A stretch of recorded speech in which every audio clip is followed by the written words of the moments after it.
रवि, सबसे पहले आपसे पूछना चाहूंगी, इस सेगमेंट के लिए कौन से स्टॉक्स रेकमेंड करना चाहेंगे? कि इस समय कुछ नया नहीं, लेकिन जिस हिसाब से आप देख रही हैं मार्केट में चमक है, तो एग्जिस्टिंग स्टॉक भी हो सकते हैं, उनको आप बाय कर सकते हैं। पहला स्टॉक है पीटीसी इंडिया।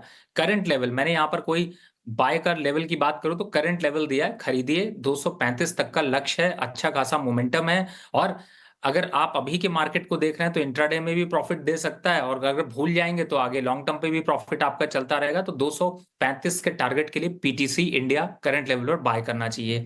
दूसरे स्टॉक की अगर बात करता हूं तो एक स्टॉक आपने जिसकी चर्चा करी एनर्जी सेक्टर से, उससे ले रहा हूं आईजीएल। करंट लेवल पर इस समय अभी 1.25% की तेजी है, और तेजी बढ़ सकती है वो। तो आईजीएल को यहां पर आप एक बार को करंट लेवल पर बाय की पोजीशन बनाइए। और अगर आप फ्यूचर ट्रेड कर रहे हैं तो फ्यूचर में भी ले सकते हैं, कैश में चाहे लीजिए चाहे फ्यूचर में लीजिए, दोनों ऑप्शंस आपके पास हैं। अपसाइड टारगेट 520 रुपए का, स्टॉप लॉस भी बड़ा छोटा सा है 470 रुपए का। जो मोमेंटम है उसका फायदा यहां पर अभी लिया जा सकता है। फायदा उठाइए, इस तेजी के साथ चलिए। आईजीएल खरीदिए 520 के टारगेट के लिए, लेकिन स्टॉप लॉस जरूर ध्यान रखिएगा, कोई भी ट्रेड करे 470 का स्टॉप लॉस आईजीएल के लिए है। और पीटीसी इंडिया 235 रुपए के टारगेट के लिए खरीदे, 200 रुपए का स्टॉप लॉस भी यहां पर जरूर लगा लीजिएगा। नीलेश जी, ट्रेड का चौका में आपकी दो टॉपिक कौन सी है? दोनों खरीदारी के स्टॉक है। सबसे पहले खरीदने की सलाह होगी एमसीएक्स। इस पर्टिकुलर काउंटर में काफी बेहतरीन चार्ट पैटर्न है। यहाँ पर स्टॉक ने अभी अभी अपने 50 डे मूविंग एवरेज को ब्रेक किया है, और एक मेजर फॉलिंग ट्रेंड लाइन को ब्रेक करने की यहाँ पे तैयारी हो रही है। तो एमसीएक्स अच्छा लग रहा है करंट लेवल पर, विद स्टॉप लॉस बिलो 3730। इसे लॉन्ग करके चल सकते हैं। ऊपरी सर पर 3900 का पहला टारगेट होगा, दूसरा टारगेट 3960 तक के यहाँ पे बनते हुए नजर आ सकते हैं। वहीं जो दूसरा स्टॉक रडार पर आया है, हाई बीटा स्टॉक है इंडिया बुल हाउसिंग फाइनेंस। इस पर्टिकुलर काउंटर ने ऑलरेडी अपने एक मेजर फॉलिंग ट्रेंड लाइन को ब्रीच कर दिया है। तो अगर डेली टाइम फ्रेम पे देखें तो एक falling veg kind of pattern का ब्रेकआउट यहाँ पे आता हुआ नजर आ रहा है, विद गुड वॉल्यूम पार्टिसिपेशन। तो यहाँ पे इंडिया बुल हाउसिंग फाइनेंस को लॉन्ग करने की सलाह होगी, विद स्टॉप लॉस बिलो 165। पहला टारगेट 173 का होगा, दूसरा टारगेट 178 का होगा। तो दोनों ही स्टॉक्स पर खरीदारी की राय, एक है इंडिया बुल्स हाउसिंग फाइनेंस जहां पर 173 से 178 रुपीस प्रति शेयर का लक्ष्य रखा है, और दूसरा है एमसीएक्स जहां पर 3900 से 3960 रुपीस प्रति शेयर का लक्ष्य रखा है। आगे बढ़ते हैं। हमने पब्लिक सेक्टर सरकारी बैंकों की तो बात की, लेकिन प्राइवेट सेक्टर बैंकों में भी आज काफी एक्शन है। फेडरल बैंक पर नजर डालते हैं। करीब 3.5% की तेजी इस स्टॉक पर दिखी है। इसके अलावा एचडीएफसी बैंक पर देखें तो उसमें भी करीब 1% की तेजी है। दोनों ही स्टॉक्स पर रवि, आपसे पूछना चाहूंगी, फेडरल बैंक और एचडीएफसी बैंक पर क्या राय बनेगी? देखिए आशीषा जी, आप सिर्फ फेडरल बैंक और उनको अगर देखते हैं तो मुझे लग रहा है ये तो अग्रेसिव अप ट्रेंड में है। लेकिन इनके साथ में अगर मैं इस समय बताऊं तो मुझे ऐसा लगता है कि आप Ind bank, bank of Baroda, UCO bank, DCB, इनको भी आप यहाँ पर फोकस कर सकते हो। और अगर सिर्फ सरकारी बैंकों की तरफ जाएं तो पीएसबी, इन सब में एक अग्रेशन है। लेकिन फिलहाल अभी आपके फेडरल बैंक को अगर टारगेट को देखते हैं तो मुझे ऐसा लगता है कि जो अप ट्रेंड है वो थोड़ा सा एक बार और एक्सटेंड होगा, और 195 के लेवल्स यहाँ पर अचीव होते हुए नजर आएंगे। लेकिन मैं ये कहूंगा कि आप पूरे बैंकिंग पैक में से आप पॉजिटिव रहिए, और अभी स्टॉक काटने की जरूरत नहीं है। पोजीशंस को यहाँ पर होल्ड करके रखें।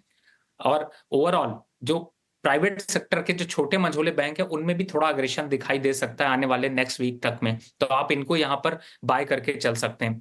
दूसरे स्टॉक की बात करें, जो आपने दूसरा स्टॉक यहाँ पर आशीषा जी पूछा, इस समय अगर ओवरऑल देखते हैं तो स्ट्रक्चर चूंकि स्ट्रांग है, तो आप किसी भी स्टॉक पे आप बने हैं तो मुझे लगता है 3 से 5% का अपसाइड का मूवमेंट यहाँ पर दिखाई देगा, और इन स्टॉक्स में भी कंटिन्यू करना चाहिए। लेकिन अगर आप फ्रेश ऐड करना चाहते हैं तो मैंने आपको जैसा बताया कि आप central bank, bank of Baroda, PSB, Punjab and Sindh bank, इनको आप ऐड करें, फ्रेश बाय करें।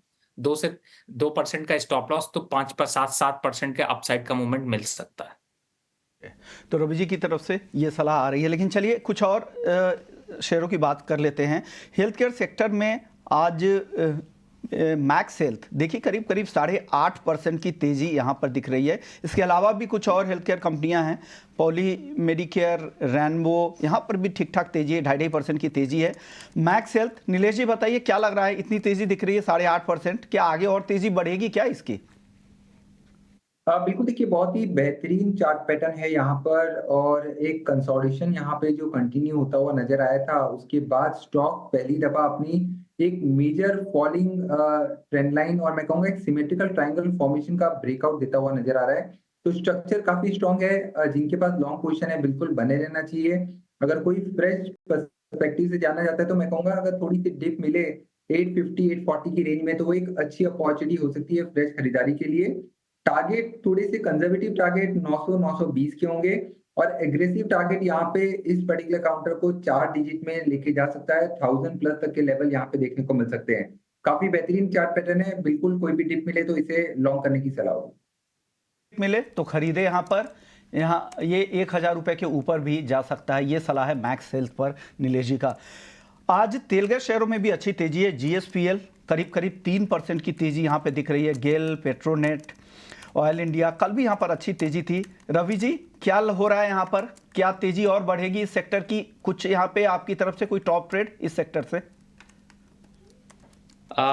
विश्वमोहन जी देखिए, फिलहाल तो आप जो स्टॉक दिखा रहे हैं वही टॉप पिक पे है। गेल इंडिया इस समय अगर मैं देखता हूं तो ये काफी अच्छे अपवर्ड मोमेंटम पे है और मुझे ऐसा लगता है कि 245 के लक्ष्य यहाँ पर आपको अचीव होते हुए नजर आ सकते हैं। और एनर्जी काउंटर पे अगर जाते हैं या पेट्रोल की तरफ अगर देखते हैं तो मुझे लगता है कि एक और स्टॉक है, इसका भाई छोटा ही है लेकिन अच्छा है, वो है आईओसी। अगर इस समय अपवर्ड ट्रेंड में अगर देखते हैं तो आईओसी यहाँ पर मुझे और ज्यादा अच्छा लग रहा है। और इसके लेवल्स की बात करें तो जल्दी हम 200-205 के आंकड़े यहाँ पर छूते हुए नजर आ सकते हैं। तो करंट लेवल पर इन कंपनीज में यहाँ पर एक अपवर्ड मोमेंटम आपको बनता हुआ नजर आएगा।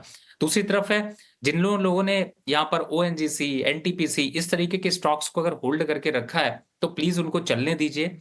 यहाँ से भी 5 से 7% का अपवर्ड मोमेंटम अभी है और ऐसा कोई रिस्क यहाँ पर दिखाई नहीं दे रहा। तो मुझे लगता है कि ज्यादा अच्छा है कि आप इसका फायदा उठाएं और जो तेजी है उसमें अभी बने रहें, क्योंकि प्रॉफिट बड़ा लीजिए, छोटा प्रॉफिट लेकर निकलने की जरूरत नहीं है। तेजी यहां से आपको दिख रही है। गेल भी आपको पसंद है, आईओसी भी पसंद यहां पर आ रही है और बाकी शेयरों में भी आपको लग रहा है कि थोड़ी बहुत तेजी अभी यहां पे और बची हुई है, तो आप वेट करें फिर निकले। आप कोशिश ये कर सकते हैं कि आप यहाँ पे ट्रेलिंग स्टॉप लॉस लगा ले तो जो प्रॉफिट आया हुआ है वो न जाए। स्पेसिफिक बात भी कर लेते हैं। सरकारी बैंकों में आज अच्छी तेजी दिख रही है। सेंट्रल बैंक देखें तो करीब करीब 4% की तेजी यहाँ दिख रही है। बैंक ऑफ बड़ौदा 3% ऊपर है। Indian overseas bank, UCO, Canara सभी बैंकों में ठीक ठाक तेजी यहाँ पर दिख रही है। 2 से 4% तक की तेजी सभी शेयरों में आज दिख रही है। नीलेश जी आप बताइए, टेक्निकली आपको कुछ पसंद यहाँ पर आ रहा है पीएसयू बैंकों में से? बिल्कुल, गुड आफ्टरनून टू एवरीवन।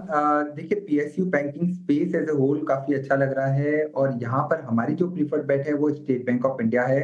अगर आप ओवरऑल स्ट्रक्चर देखें एसबीआई का तो रिसेंटली जो हमें फॉल देखने को मिला था वो एक अच्छी अपॉर्चुनिटी यहाँ पे देता हुआ नजर आ रहा है कि काउंटर यहाँ से फिर से अपने previous all time high 900 plus की ओर जाता हुआ नजर आ सकता है।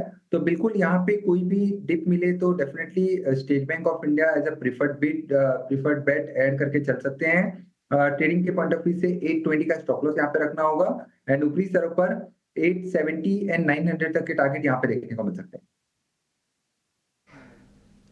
बिल्कुल, तो ये राय थी पब्लिक सेक्टर बैंक्स पर। सभी शेयरों में आज काफी तेजी दिखी है।